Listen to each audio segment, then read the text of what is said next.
Hello friends, welcome back my YouTube channel biology science.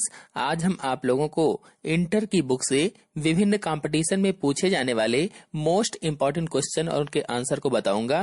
तो पूरी जानकारी के लिए मेरा पूरा वीडियो अंत तक ध्यान से देखिए, और यदि अभी तक हमारे चैनल को सब्सक्राइब ना किया हो तो सब्सक्राइब जरूर कर लीजिए। चलिए शुरू करते हैं।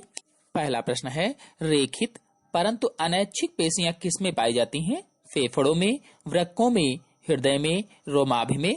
आंसर सही होगा सी, रेखित परंतु अनैच्छिक पेशियां हृदय में पाई जाती हैं। अनैच्छिक का मतलब होता है जो आपकी इच्छा से नहीं बल्कि अपनी इच्छा से कार्य करती हैं। अगला प्रश्न है, डेस्मोसोम्स का संबंध होता है। डेस्मोसोम्स का संबंध किससे होता है?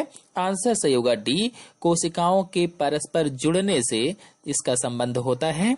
अगला प्रश्न है, अस्थि को पेशी से जोड़ने वाली रचना क्या कहलाती है? यानी अस्थि को पेशी से जोड़ने वाली रचना क्या कहलाएगी? तो आंसर सही होगा इसमें ए, कंडरा कहलाएगी।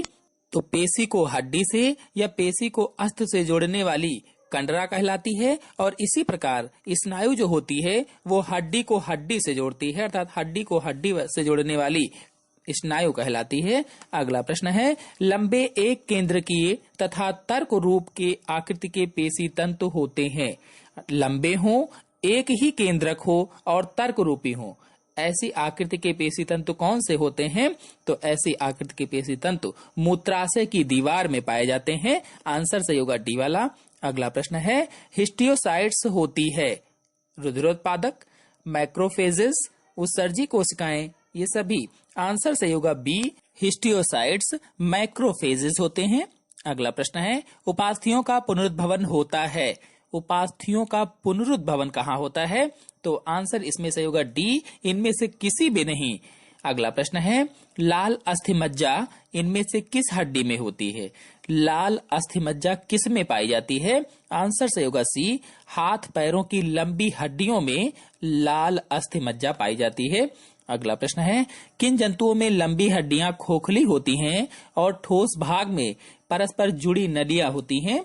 आंसर सही होगा इसमें डी, स्तनी में या स्तनी जंतुओं में लंबी हड्डियां खोखली होती हैं और ठोस भाग में परस्पर जुड़ी नलियां होती हैं।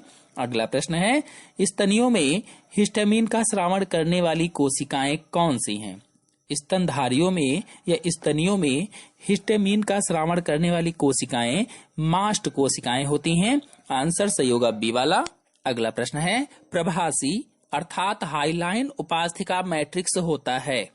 प्रभासी अथवा हाइलाइन उपास्थिका मैट्रिक्स होता है कोलेजन, कांड्रिन, ओसिन, ये सब। आंसर सही होगा बी, कांड्रिन होता है। अगला प्रश्न है, स्नायु में होते हैं केवल श्वेत तंतु, पीले एवं श्वेत तंतु, श्वेत एवं पेशी तंतु, केवल पेशी तंतु। तो आंसर सही होगा इसमें बी, स्नायु में पीले एवं श्वेत तंतु होते हैं। अगला है, कंडरा किसकी बनी होती है? तो आंसर इसमें सही होगा डी, केवल कोलेजन तंतुओं की कंडरा बनी होती है। अगला प्रश्न है, न्यूरोगिलिया या तंत्रिका बंध की कोशिकाएं किसमें पाई जाती हैं? आंसर सही होगा बी, केंद्रीय तंत्रिका तंत्र एवं गैंग्लियन में पाई जाती हैं। अगला प्रश्न है, मायोग्लोबिन नामक प्रोटीन होती है रुधिर में, पेशियों में, यकृत में, वृक्कों में। तो मायोग्लोबिन नामक प्रोटीन पेशियों में पाई जाती है। आंसर सही होगा बी वाला। अगला प्रश्न है, कौन सी बात सही है? इनमें से कौन सी बात सही है? कंकाल मेसोडर्मी होता है, मस्तिष्क मेसोडर्मी होता है, हृदय एक्टोडर्मी होता है, यकृत एक्टोडर्मी होता है। तो इसमें से आंसर सही होगा ए, कंकाल मेसोडर्मी होता है, यही बात सही है। अगला प्रश्न है, अस्थि का निर्माण करने वाली कोशिकाएं, अस्थि का निर्माण करने वाली कोशिकाएं क्या कहलाती हैं? तो आंसर सही होगा सी, ऑस्टियोब्लास्ट्स कहलाती हैं।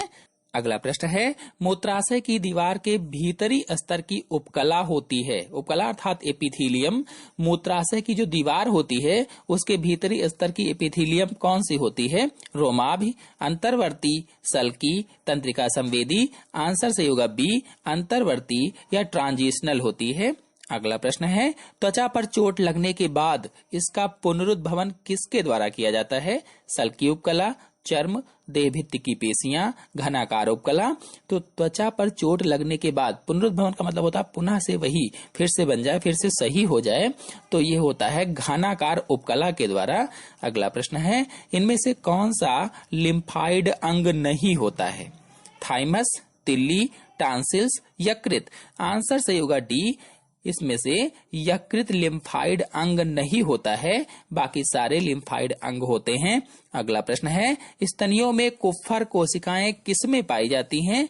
आग्नेयाशय में, यकृत में अथवा जिगर में, तिल्ली में या प्लीहा में, फेफड़े में।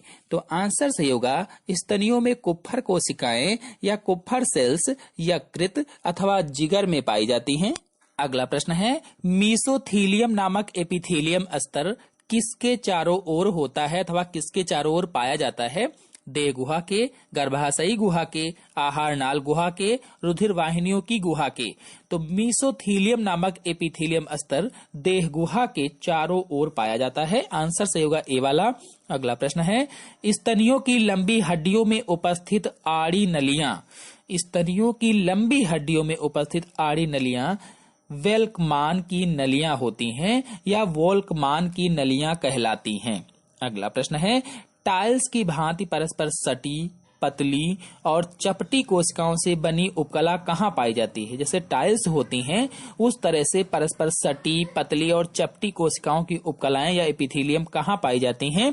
तो आंसर सही होगा इसमें सी, अंडाशयों की बाहरी सतह पर पाई जाती हैं।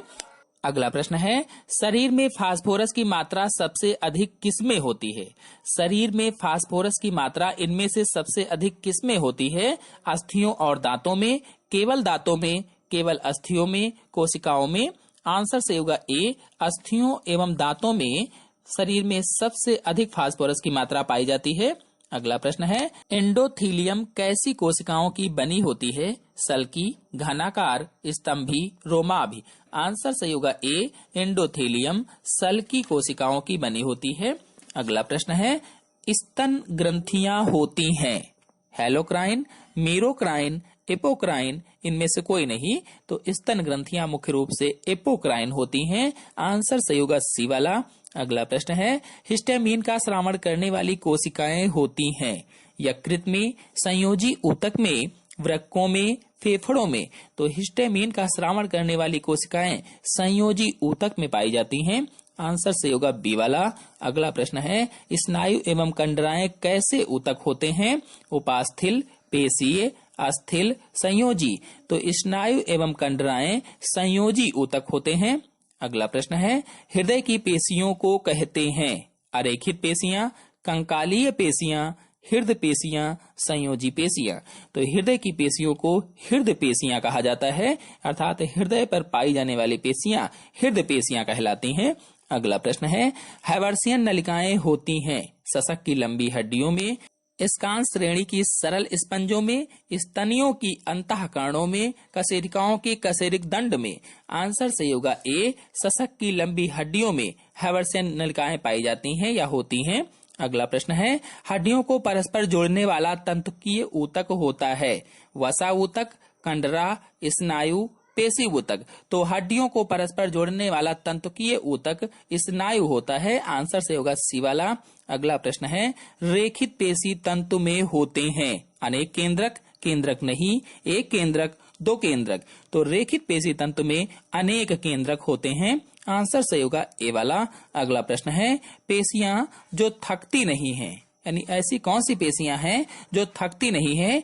अरेखित पेशियां, रेखित पेशियां, हृदय पेशियां, जबड़ों की पेशियां। तो आंसर सही होगा सी वाला। हृदय पेशियां कभी थकती नहीं हैं, जो बिना रुके, बिना थके लगातार कार्य करती रहती हैं। आप सभी लोगों को बता दें कि हमारे चैनल में बायोलॉजी के बेस्ट टॉपिक्स के वीडियो अपलोड हैं, लेक्चर में भी और क्विज में भी। तो जो लोग देखना चाहते हैं हमारे चैनल से देख सकते हैं, और यदि अभी तक हमारे चैनल को सब्सक्राइब ना किए हों तो सब्सक्राइब भी कर सकते हैं। तो ये जो स्क्रीन पर वीडियोस की लिस्ट आप देख रहे हैं, ये हमारे चैनल से है। इसमें प्रोटोजोआ संघ, वर्गीकरण, शैवाल, कवक, जीवाणु विषाणु में अंतर, बीज, लसिका, मानव मस्तिष्क आदि जितने भी वीडियो आप स्क्रीन पर देख रहे हैं, ये सभी वीडियोस हमारे चैनल पर आपको मिल जाएंगे, लेक्चर में भी और थ्योरी में भी। तो इन सभी वीडियोस को देखने के लिए हमारे चैनल को सब्सक्राइब कर लीजिए और साथ में बेल आइकन को भी प्रेस कर लीजिए, ताकि जो आगे वीडियो हम अपलोड करेंगे उनकी नोटिफिकेशन भी आपको सबसे पहले प्राप्त होती रहेगी। तो आशा है मेरे द्वारा बताए गए सभी प्रश्न और उनके उत्तर आपको अच्छी तरह से समझ में आ गए होंगे।